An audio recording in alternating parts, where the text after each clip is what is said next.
Bien-aimés, bonjour. Dans le nom de Jésus-Christ, notre Seigneur, nous allons continuer notre partage concernant la révélation de l'homme et de la femme, la révélation de l'image de Dieu. Dieu s'étant révélé à nous euh, comme hommes et femmes, afin que nous puissions le connaître, car le connaître, c'est la vie éternelle. Donc, nous avons pour rappel, nous avons dans les vidéos, dans les parties précédentes, nous avons examiné quelques points. Je les ai repris sur, sur ce tableau.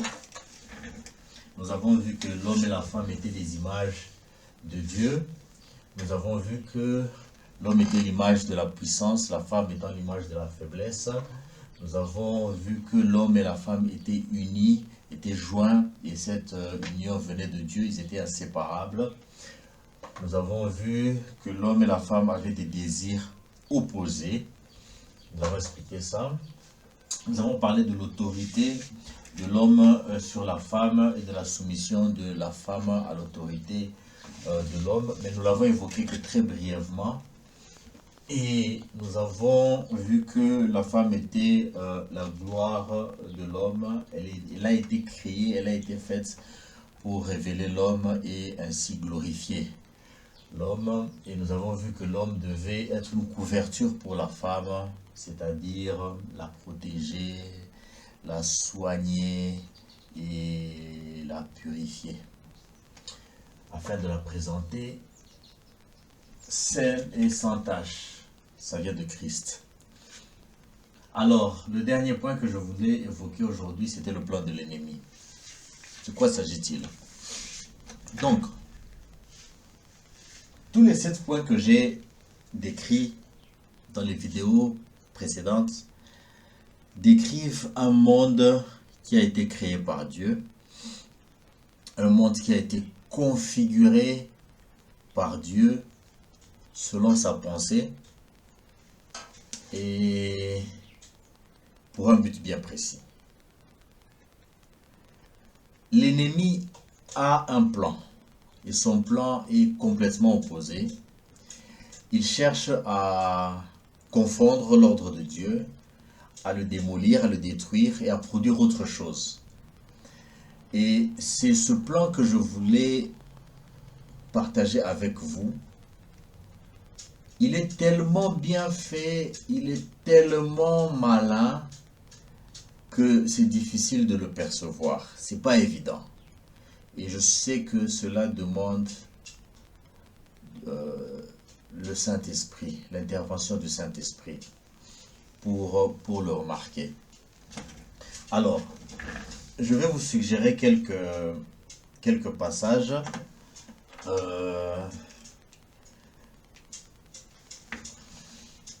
Je vous suggère donc Jean chapitre 10, verset 10. Ce verset dit ceci. Le voleur ne vient que pour dérober, égorger et détruire. Moi je suis venu afin que les brebis aient la vie et qu'elle soit dans l'abondance. Le voleur ne vient que pour dérober, égorger et détruire. Le voleur, c'est le diable. Le diable est venu, il vient pour détruire le plan de Dieu. Il vient le changer. Il vient voler ce plan. C'est ça son objectif. Alors, Dieu ayant établi un monde ordonné, un monde qui fonctionne d'une manière bien précise, dans ce monde tel que je l'ai décrit dans le rapport entre l'homme et la femme, c'est un monde qui, voilà, il est un peu comme ça. Hein. L'homme, disons, le capuchon bleu, c'est l'homme, voilà, et rouge, c'est la femme.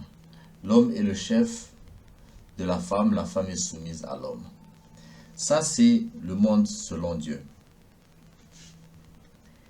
Alors, le diable, il veut créer ceci. Ou c'est complètement l'inverse. Mais comprenez, avant d'arriver à ceci, le diable va d'abord faire ça. On arrive à une situation d'égalité où il n'y a pas de chef, personne n'est soumis, personne n'est le chef. C'est l'égalité totale. C'est l'égalité entre l'homme et la femme. Et c'est des choses que vous connaissez déjà, ça se passe aujourd'hui. Isaïe chapitre 4 verset 1 nous dit ceci. Isaïe chapitre, on va y aller. Isaïe chapitre 4 verset 1. Et 7 femmes saisiront en ce jour un seul homme et diront, nous mangerons notre pain et nous nous vêtirons de nos habits. Fais-nous seulement porter ton nom, enlève notre opprobre, enlève notre honte. 7 femmes. Alors dans la typologie biblique, quand vous parlez, vous entendrez femmes, sachez qu'il s'agit de l'image d'église. Donc on parle de 7 églises. Et 7 toujours dans la typologie, et les nombres bibliques, 7 est rattaché au concept de perfection ou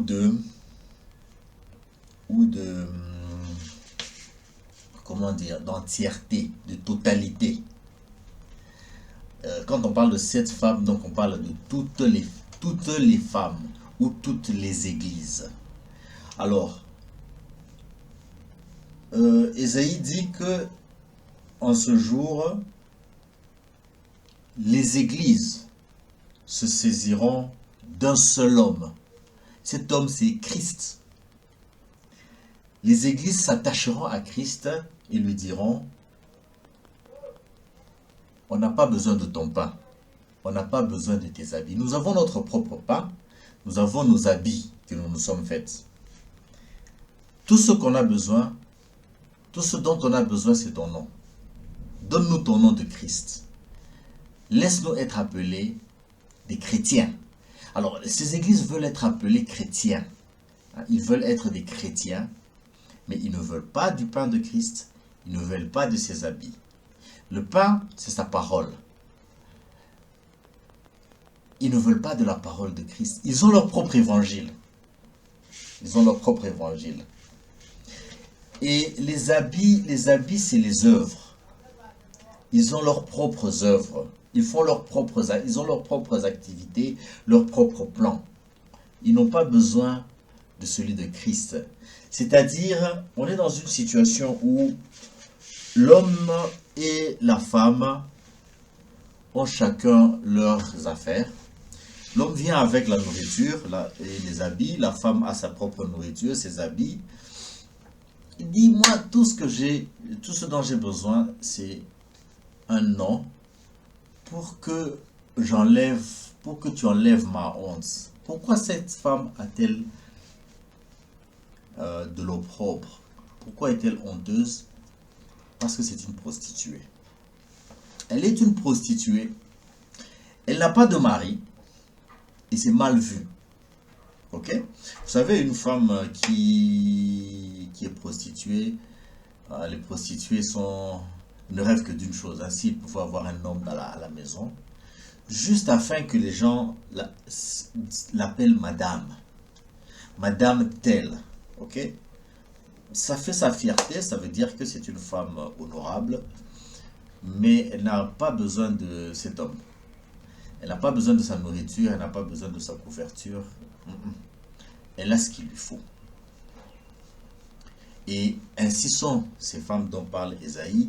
Elles sont dans une situation d'égalité avec l'homme. t'as rien de plus que moi. D'ailleurs, la seule chose pour laquelle je suis avec toi, c'est la seule raison pour laquelle je suis avec toi, c'est ton nom. Et voilà, donc on est dans une situation d'égalité. Et cette situation finit par tourner. Révélation, chapitre 17, verset 3, nous décrit cette situation. Révélation, Apocalypse 17, 3 dit ceci. Il me transporta en esprit dans un désert, et je vis une femme assise sur une bête écarlate, pleine de noms de blasphème, ayant 7 têtes et 10 cornes. Alors, Jean, qui est transporté en vision par notre Seigneur, il arrive dans un désert et il voit. Il a une vision. Il voit une femme, encore une fois, ça fait référence à une église. Et cette fois-ci, cette femme est assise sur une bête. La bête, si vous lisez, vous connaissez un peu les prophéties eschatologiques, vous rappellerez que c'est de l'Antéchrist qu'on est en train de parler. Ça commence avec Daniel, et c'est développé aussi dans Apocalypse. La bête dont il s'agit ici, c'est la bête qui monte de la mer. C'est le symbole de l'Antéchrist, le faux Christ.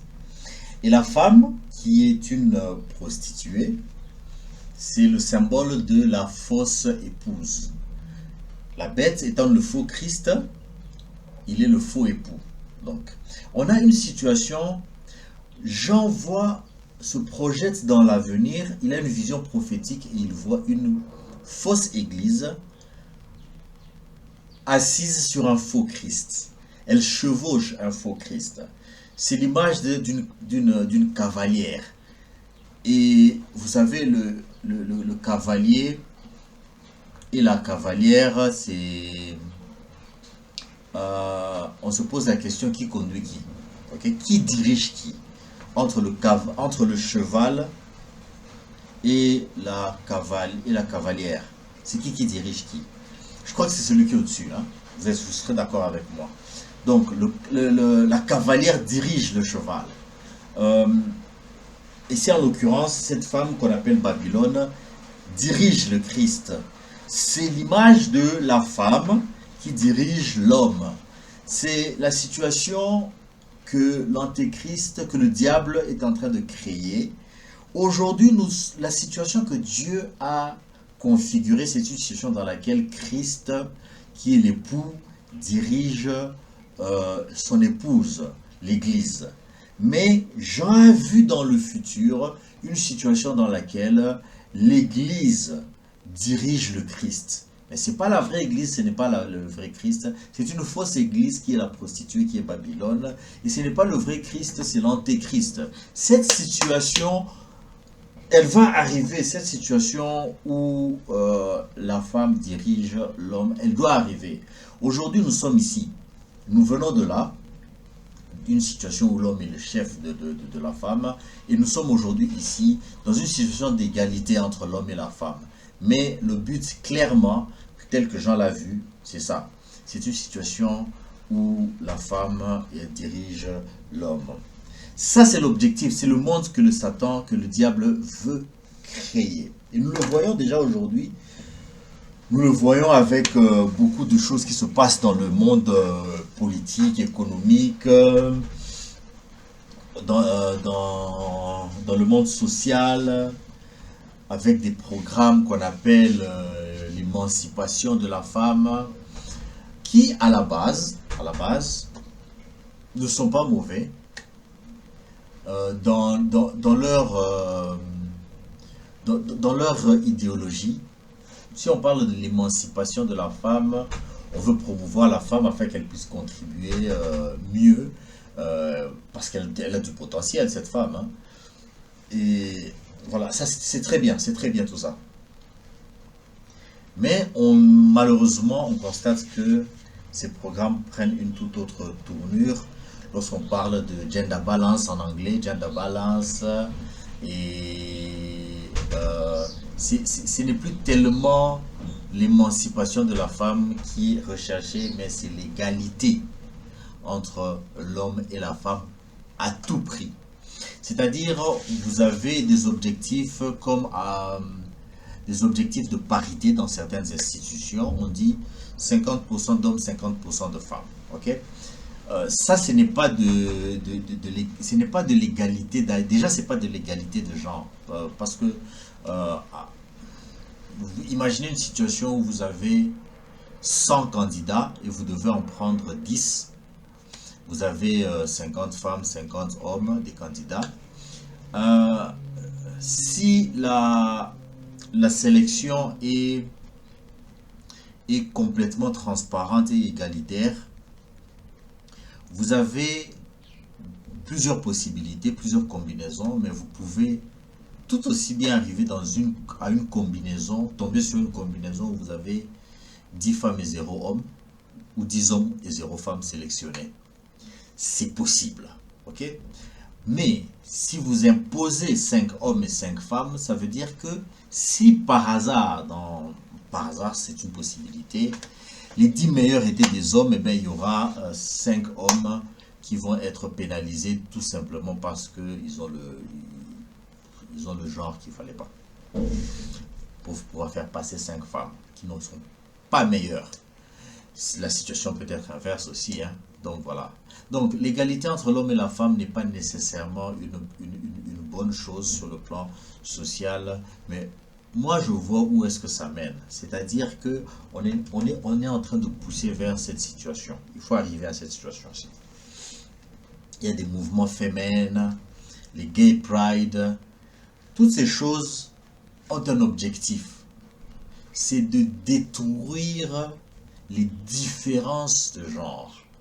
Le diable cherche à arriver dans une situation où on ne fait plus de distinction entre l'homme et la femme. Okay? Ça devient même un sujet tabou.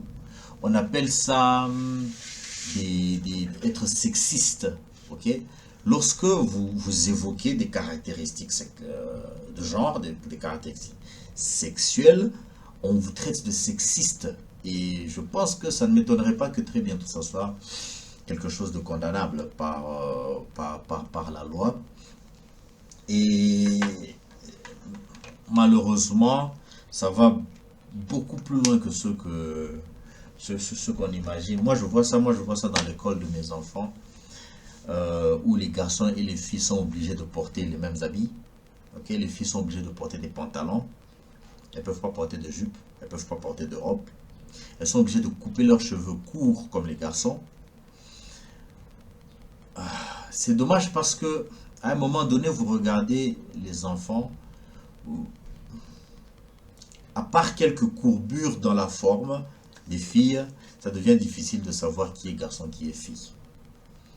Les différences entre hommes et femmes sont en train d'être démolies, détruites, pour créer une situation de confusion qui est nécessaire à l'émergence de la situation renversée. Donc, on commence par enlever les différences et après, on va les réétablir. Mais cette fois-ci, on va les réétablir dans un autre ordre. Dans un ordre où la femme est au-dessus et l'homme est en bas. C'est une situation qui va arriver. Dans les églises, nous constatons cette évolution. Nous constatons cette évolution très fortement dans les églises où les femmes sont autorisées aujourd'hui à administrer comme enseignants, comme pasteurs, ce qui n'est pas permis dans la Bible. Et regardez ce que dit Apocalypse chapitre 20. Apocalypse chapitre 20 dit ceci. Non, chapitre 2, verset 20. Ça dit ceci. Mais j'ai contre toi, ce que j'ai contre toi, c'est que tu laisses la femme Jézabel. Tu laisses la femme. On ne dit pas tu laisses Jézabel, tu laisses la femme. Donc on précise bien, il y a le genre ici. Hein? Il y a une affaire de genre. Tu laisses la femme Jézabel qui se dit prophétesse. Elle se dit prophétesse. prophétesse, tu la laisses enseigner et séduire mes serviteurs pour qu'ils se livrent à l'impudicité et qu'ils mangent des viandes sacrifiées aux idoles. La Bible précise, tu laisses la femme, Jézabel, enseigner. Il y a une raison pour laquelle on a précisé son genre. C'est parce que la femme n'est pas supposée enseigner. Et lorsqu'elle enseigne, elle induit les serviteurs de Dieu à l'idolâtrie. Nous voyons ça dans l'église, donc ça ne fait que commencer. Révélation 2, chapitre 2, versets 14 à 15 dit ceci. Mais j'ai quelque chose contre toi, c'est que tu as là des gens attachés à la doctrine de Balaam, qui enseignait à Balak à mettre une pierre d'achoppement devant les fils d'Israël pour qu'ils mangeassent des viandes sacrifiées aux idoles et qu'ils se livrassent à l'impudicité. De même, toi aussi tu as des gens attachés pareillement à la doctrine des Nicolaïtes. Voilà ce que ça produit lorsque la femme enseigne. Ça produit l'idolâtrie, ça produit un attachement, ça produit un attachement aux doctrines des Nicolaïtes. Les Nicolaïtes, très rapidement, c'était des gens dont la doctrine prônait un rapprochement, une réconciliation entre Israël et les païens, entre le monde et Dieu, entre le monde et l'Église. Ils voulaient réconcilier. Aujourd'hui, c'est quelque chose qui est extrêmement recherché dans les églises, la réconciliation avec le monde. C'est pour ça que les églises aujourd'hui veulent vraiment participer aux activités économiques, aux activités sociales, aux activités politiques. Ils veulent jouer un rôle, ils veulent participer, faire partie du monde, vraiment faire partie du monde et être réconciliés. C'était ça la doctrine des Nicolaïtes. Et lorsque la femme, on pourrait développer ça dans une autre vidéo si Dieu le veut. Lorsque la femme a été élevée au rang d'enseignant, ça produit cela. Voilà, ça produit cela. Alors notre devoir pour terminer, c'est vraiment de résister à tout changement. Ce changement qui vise à retourner la situation de Dieu, hein, d'aller de ceci vers là. Il faut résister autant que possible. Ça sera difficile, je sais que vous n'y arriverez pas partout. Vous ne saurez pas bloquer ce changement dans le monde parce qu'il doit arriver. Jean l'a vu, il a eu cette vision prophétique, vous n'y pouvez rien, ça doit arriver. Mais vous pouvez l'empêcher dans votre vie, vous pouvez l'empêcher dans votre famille, vous pouvez vous efforcer d'avoir dans votre famille une situation comme ça. Ça ne dépend pas de l'État, ça dépend de vous. Cette situation, ça ne dépend pas de l'Église. Okay? Dans l'Église, vous pourrez ne pas l'empêcher. Dans la société en général, vous pouvez ne pas l'empêcher. Mais en vous-même, sachez ceci. Lorsque vous autorisez la femme à prendre autorité sur l'homme, à être son chef, vous êtes en train de créer une situation dans laquelle Christ devient soumise à l'Église. Vous êtes en train de créer une situation dans laquelle la chair prend autorité sur l'esprit. Vous êtes en train de créer la situation dans laquelle la loi a priorité par rapport à la grâce. Et ça conduit au péché et au chaos. Vous ne pourrez pas l'éviter. Il faut vous efforcer autant que possible à conserver le plan de Dieu. Il est en train de pleuvoir. Je sens que ça devient difficile. Je vais peut-être m'arrêter là. Il faut vous efforcer autant que possible de maintenir le plan de Dieu tel qu'il l'a conçu et de l'appliquer fidèlement pour pouvoir exprimer et manifester le divin que Dieu a mis en vous. Il nous a appelés à manifester le divin et nous devons le faire de la manière la plus fidèle possible. Nous devons résister autant que possible. Ne vous laissez pas tromper par les choses de ce monde. Les choses de ce monde, c'est incroyable. Moi, je vois de plus en plus mes compatriotes rwandais emprunter les habitudes occidentales, ou par exemple, lorsqu'on demande la main de la fille, le gars il s'agenouille, quoi. Il met un genou par terre, voilà. Euh, il demande la main. Voilà, ça a l'air beau, ça a l'air romantique, mais qu'est-ce que vous êtes en train de manifester? Vous, vous imaginez, pouvez-vous vous imaginer Christ s'agenouillant devant l'église? Est-ce que vous pouvez imaginer Christ, un genou à terre, en train de demander à l'église sa main? Ça se fait pas, c'est pas possible, c'est pas concevable. Lorsque vous faites ça, voilà ce que vous êtes en train de reproduire. Vous êtes vraiment entré dans la situation où hein, la femme prend voilà, elle prend la direction, l'autorité. Il ne faut pas vous laisser embarquer dans ces choses romantiques qui ont l'air jolies, belles. Ça, c'est le plan du diable, ok? Ça a l'air innocent, mais ça commence comme ça. Et on finit par Jézabel sur la bête. Il faut éviter ça. Donc, ma prière aujourd'hui, c'est que le Seigneur, encore une fois, comme il est écrit dans 2 Thessaloniciens chapitre 2, versets 9 ou 11, le diable vient avec beaucoup de tromperie et il va tromper tous ceux qui n'ont pas reçu l'amour de la vérité. À tous ceux qui n'ont pas reçu l'amour de la vérité, Dieu a envoyé un esprit d'égarement pour les aveugler afin qu'ils croient au mensonge du diable.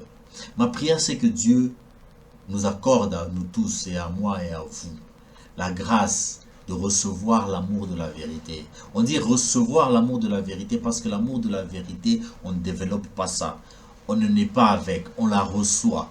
C'est un don que Dieu nous donne, l'amour de la vérité.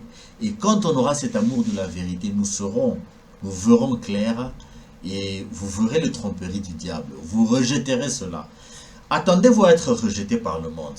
Lorsque vous rejetez les tromperies du diable, le monde vous rejette. Vous allez vous sentir rejeté. N'ayez crainte, il faut que cela arrive. Dieu vous donnera la grâce, il vous donnera la force de vous en sortir. C'est la prière d'aujourd'hui pour vous, pour moi et pour l'Église. Et je l'ai faite dans le nom de Jésus-Christ notre Seigneur. Soyez bénis.